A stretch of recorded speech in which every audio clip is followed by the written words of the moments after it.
Me parece indispensable decir quién soy yo.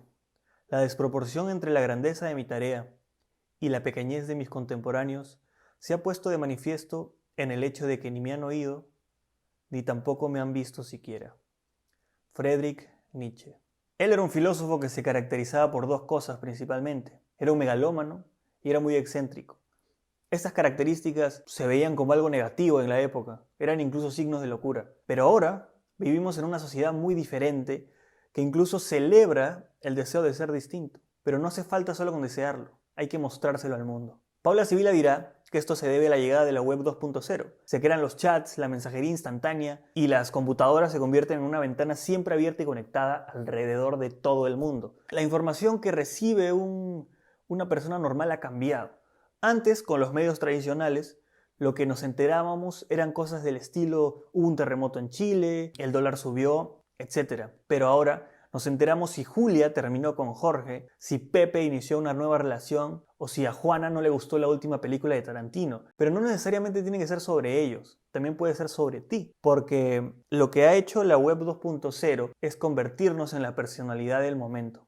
En este contexto se transforman también los modos de ser y las subjetividades, que no son solo algo intangible dentro de cada uno. Sibila dirá que estas deben ser embodied y embedded. ¿Y qué quiere decir esto? Que están encarnadas en un cuerpo, pero además están incrustadas dentro de una cultura intersubjetiva. Y estas se pueden abordar desde tres dimensiones: la singular, la universal y la particular. Y para relacionarlo con la mediatización de las personas comunes, es más adecuado pensar en el enfoque particular, porque lo que hace es buscar características comunes de algunos sujetos, ni solo uno ni absolutamente todos. Por ejemplo, aquellos que usan Internet. Pero lamentablemente no todos tienen acceso a Internet. Y eso es un problema, porque si la web 2.0 afecta la creación de modos de ser, hemos llegado a un punto en el que aquel que no está en Internet está condenado a la invisibilidad total. A esto se le llama el techno-apartheid, que es una separación, una división entre las personas que sí tienen acceso a Internet y las personas que no lo tienen. Por lo tanto, si tan solo una porción de la clase media y alta tiene este acceso, esto quiere decir que es este grupo de personas los que han liderado la metamorfosis de lo que significa ser alguien en los últimos años. Por otro lado, dentro de esta subjetividad particular, poco a poco la gente alrededor del mundo empezó a exhibir su intimidad en las redes.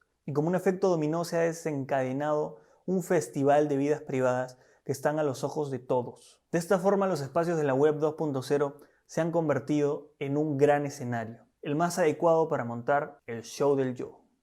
Ahora, teniendo en cuenta la existencia de este show, es importante discutir qué papel tiene el yo en todo esto. ¿Es un narrador? ¿Es un personaje? Primero surge un dilema en realidad. ¿Toda esta exhibición de intimidad que vemos en las redes es la vida misma o es una obra? Se podría decir que los usuarios mienten al narrar su vida porque la intimidad que se exhibe en realidad es una inventada. Entonces, ahora sí, ¿qué pinta el yo en todo esto? Según Philip Lejeune, si el lector cree que el autor, el narrador y el personaje principal de un relato son la misma persona, entonces se trata de una obra autobiográfica. A esto se le denomina un pacto de lectura y en Internet parece que es así.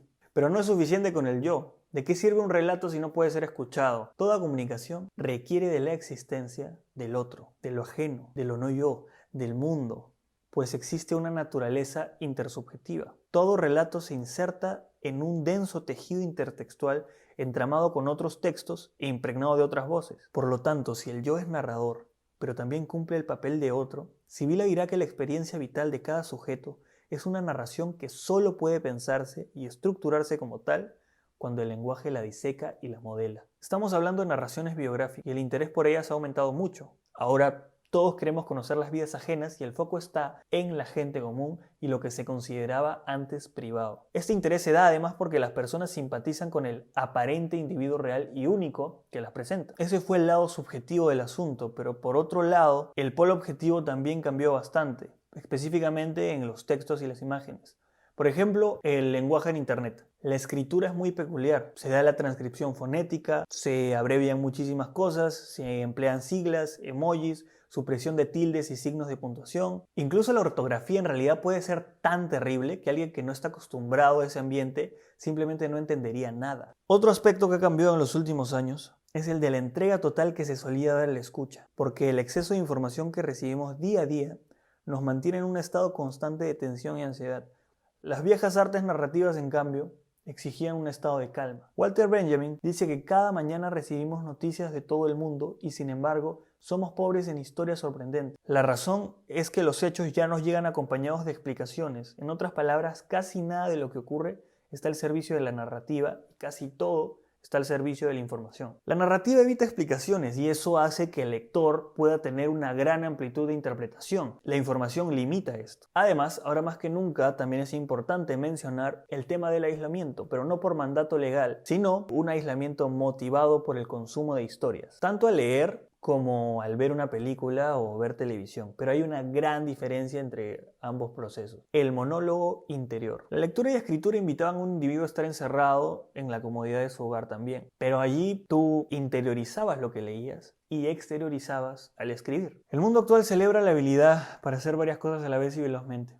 También nos hemos convertido en sujetos fundamentalmente visuales. Valoramos nuestra propia vida en función de qué tanto se parece a una película.